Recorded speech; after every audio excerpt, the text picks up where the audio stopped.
Добрый день! Сегодня будет таро-прогноз для Овнов на 2024 год по месяцам. По астрологическим домам уже есть таро-прогноз на моем канале. Ссылки я все оставлю в описании. Сегодня мы с вами посмотрим расклад по месяцам. Использовать будем колоду Оракул Символон. Достаточно сложная такая колода со своей системой. И подсказочки будем брать из Оракула Кипер. Итак, давайте начнем. Что ожидает Овнов в 2024 году?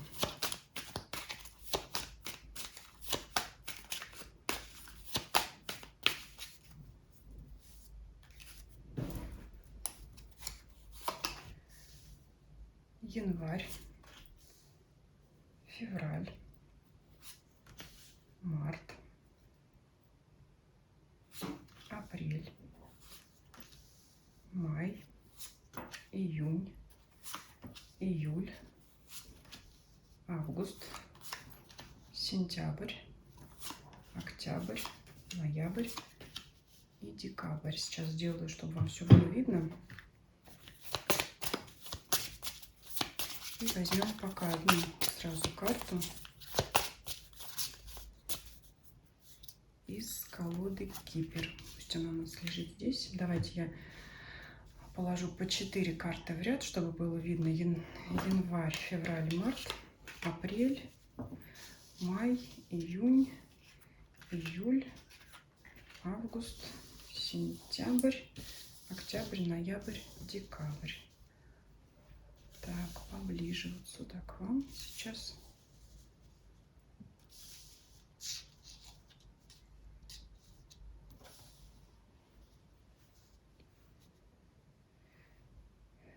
Итак, давайте смотреть.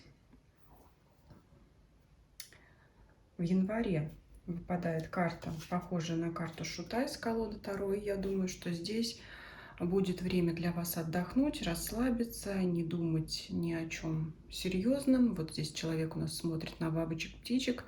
Но в январе, конечно, это бабочек трудно найти, я думаю. Но дело в том, что это такое беззаботное состояние, скорее всего. Неудивительно, если особенно там, где вы проживаете, есть длительные новогодние каникулы. Так что такой расслабленный месяц, без событий, без происшествий. А вот в феврале мы здесь видим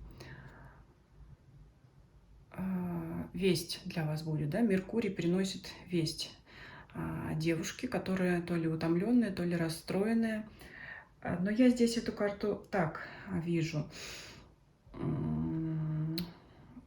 Трактовать можно двояко. Кстати говоря, давайте и март уже заранее захватим, да, чтобы не затягивать, потому что вести, видимо, будут у вас активно к вам будут поступать и в феврале, и в марте. То есть это много информации, значит, вот этот вот период, конец зимы, начало весны для вас будет очень информативный. И давайте вернемся к февралю. Трактовать можно карту по-разному, особенно, да, смотря в каком настроении вы смотрите. Но я скажу так. Может быть, девушка уставшая, которая заленилась, которой все надоело, и здесь вдруг раз и по плечу, да, кто-то к вам обращается и буквально говорит: послушай, вставай, воспрянь, да, здесь к тебе важные новости. То есть прекрати лениться, расслабляться. Я не к тому, что переленились там, да, ну, вообще январь, он такой месяц, который проходит очень быстро, как мне кажется. Но здесь такие будут вести, которые вас взбодрят и заставят как бы включиться, да, что называется, в жизнь, в работу. Из вот этого беззаботного состояния, наверное, быть более собранным, потому что я вот именно здесь вижу так, что, может быть, эта девушка вообще спит, да, то есть если из спокойного состояния нас... Я не к тому, что какие-то такие вести, которые вас взбаламутят, и вам придется куда-то нестись. Нет, здесь я такого не вижу. Здесь, скорее всего, вести будут для вас приятные, которые вас заставят почувствовать прилив энергии и двигаться дальше. Ну и, соответственно, я вижу, что февраль он вас пробуждает, а март, Меркурий со своими новостями продолжает вас радовать, продолжает вам приносить интересные вести, которые, ну, соответственно, будут давать вам новые идеи для чего-то нового, потому что в апреле вот мы здесь видим девушку с колыбелькой, с младенцем, может быть,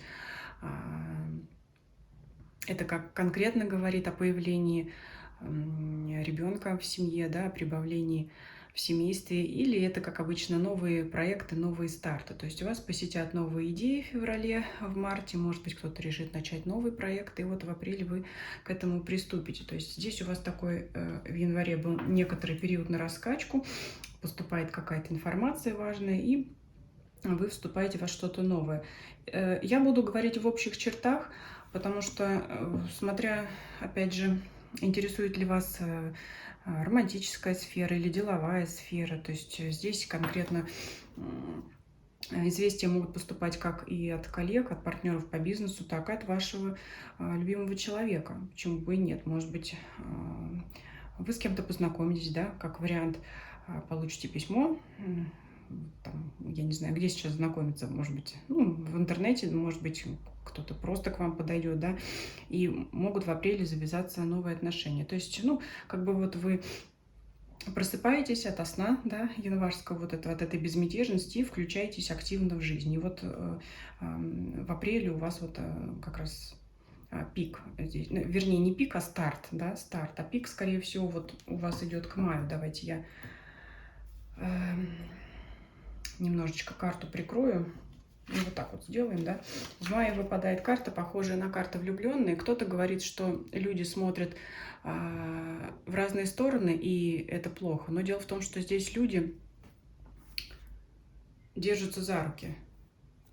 Так вот вам быстренько покажу, да. Люди держатся за руки. И то есть я бы сказала так, то, что люди смотрят в разные стороны, не означает, что у них разные интересы или они отвернуты друг от друга. Держатся за руки, это несмотря ни на что, да, ведь у каждого человека есть свои занятия. Это не мешает все равно оставаться людям парой. Поэтому здесь вот как раз то, о чем я говорила, вполне возможно появление нового союза, появление в вашей жизни нового партнера, в том числе и партнера по бизнесу, да, здесь уже трактуйте под себя. Вот получается переход в партнерские отношения, будь то любовный союз или деловой, да. То есть вот такой вот. Кто-то к вам, да, принес новость, принес весть, и вы вот пошли, как я уже сказала, в жизнь. Интересно здесь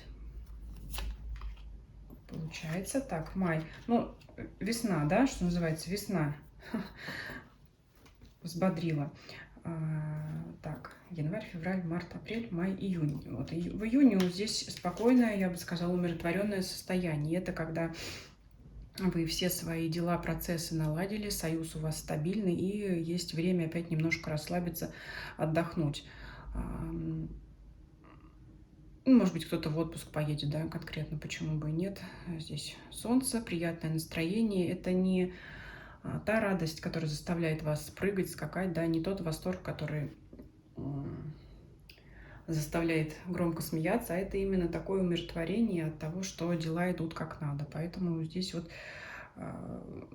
если так подытожить первую половину месяца, спокойно, приятно, расслабленное настроение. То есть первая половина года достаточно спокойная. Давайте теперь переходить дальше к июлю. В июле здесь, ну, я, знаете, так буду трактовать эту карту. Женщина, конечно, в трауре здесь изображена, да, но отыграться может по-всякому.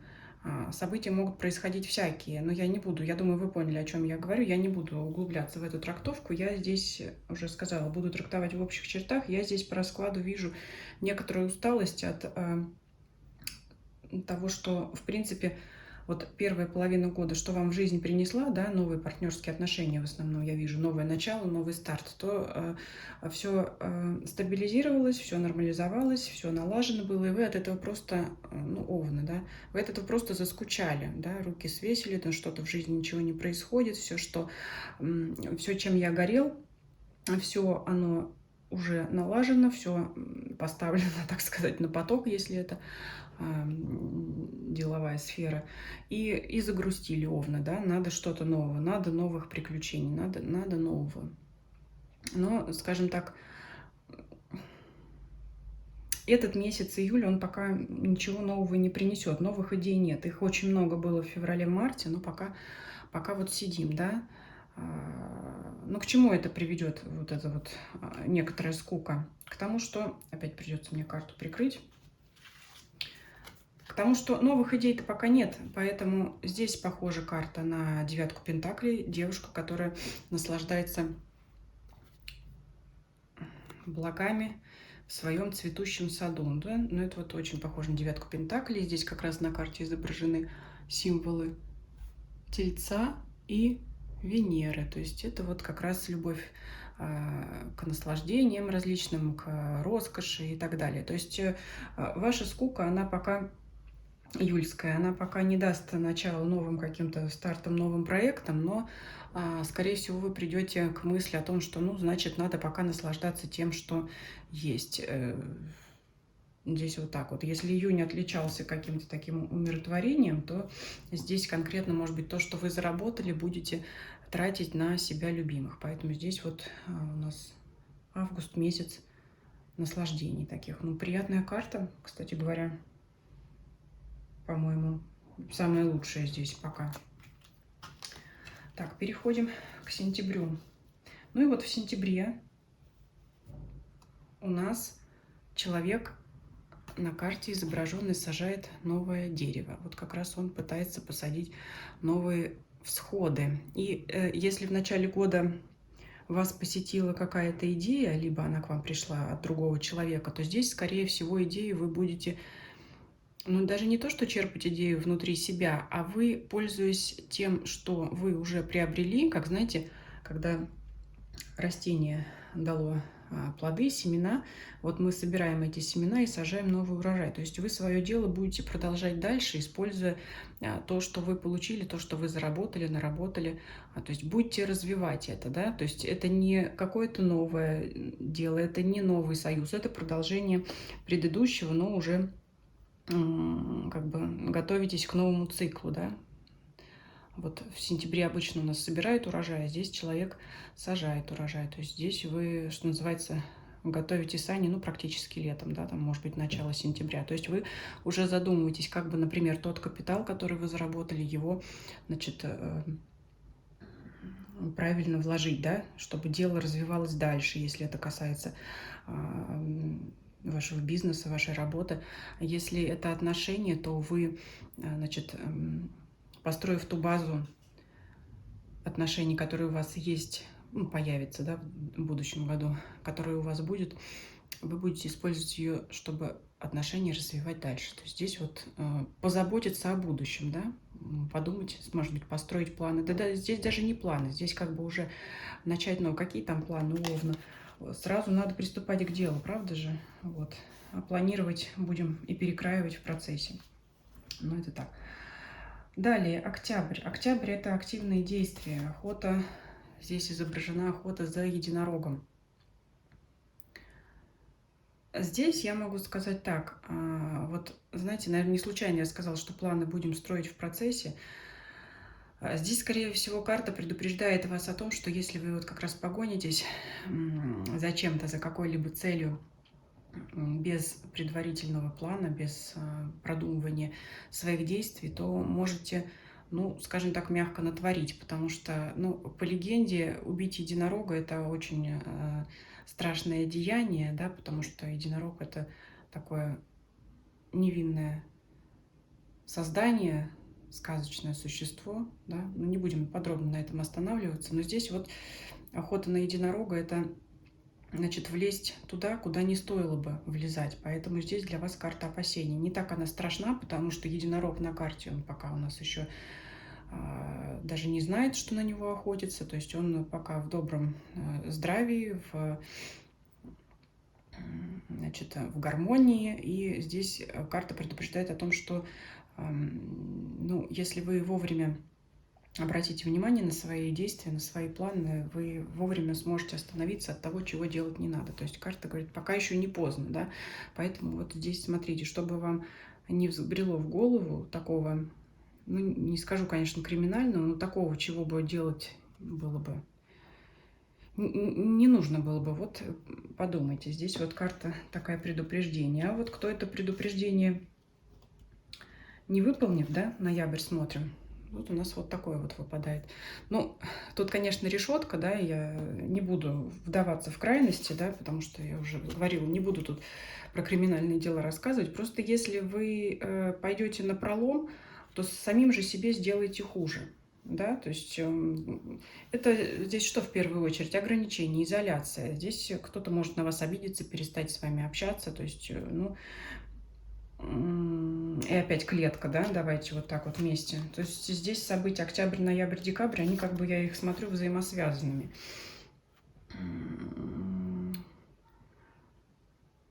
Если вы что-то не так сделаете в октябре, в ноябре от вас могут отвернуться, и в декабре вот она опять, эта клетка золотая. Вроде человек опять к вам подходит, здесь вот девушка голову склонила, ну, золотую клетку трактует в другом смысле, но в сочетании с этими картами я буду продолжать эту историю.